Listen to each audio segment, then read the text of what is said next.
Jewish people have lived in the land of Israel, what is now the state of Israel, have lived here and have been attached to this place for about 3,500 years. 3.5 millennia. Now, roughly for 2,000 years, we were conquered by the Romans, we were conquered by the Byzantines. They did a lot of bad things to us, but they didn't really exile us, contrary to what people think, okay? The loss of our land actually occurred when the Arab conquest took place in the 7th century. The Arabs burst out from Arabia, and they did something that no other conqueror, not the Romans, not the Byzantines, not the Greeks before them, not Alexander the Great, nobody did before. They actually started taking over the land of the Jewish farmer. They brought in military colonies that took over the land. And gradually over the next 2 centuries, the Jews became a minority in our land. So it is under the Arab conquest that the Jews lost their homeland. The Arabs were the colonials. The Jews were the natives dispossessed. Well, that happens in history. The Jews were dispossessed. We were flung to the far corners of the earth, suffered unimaginable suffering because we had no homeland.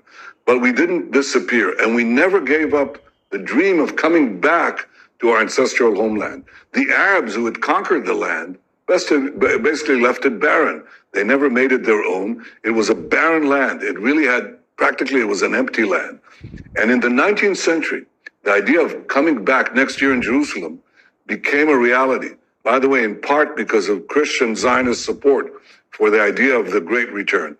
The Jews came back in the 19th century to the land of Israel. The result of this return was that we started building farms, factories, places of employment. Arabs from nearby countries started immigrating, and they called themselves Palestinians. They reconstructed history and said, we've been here for centuries. You have no right to be here. It's our land. It's not your land. It's been our land for 3,500 years. If you took over somebody's apartment, knocked them out, dispossessed them, and they never gave up the claim. They said, it's our claim. And you left this barren dump, okay? And the families, the progeny of the people you kicked out came back, rebuilt the house. You cannot come back and tell them, you don't belong here, we're gonna kick you out, especially since you're latecomers who've come to live in part of the house, which is what the so-called Palestinians are, okay? We say to them, you can live here, we can live here, but it's our land, it's our state. And the reason this conflict continues is because the Palestinians, who represent the colonial powers, the Arab conquest of the Middle East and beyond, they're saying, you have no right for a Jewish state. Well, we do. If any people has any right to a state, if any people never gave up their dreams of returning to their ancestral home, the Jews belong to this land belongs to the Jews. The Palestinians are free to live here next to us, among us, but they're not free to demand the dissolution of the Jewish state. That is not justice. That is injustice. That's the shortest lecture I can give you about Jewish history.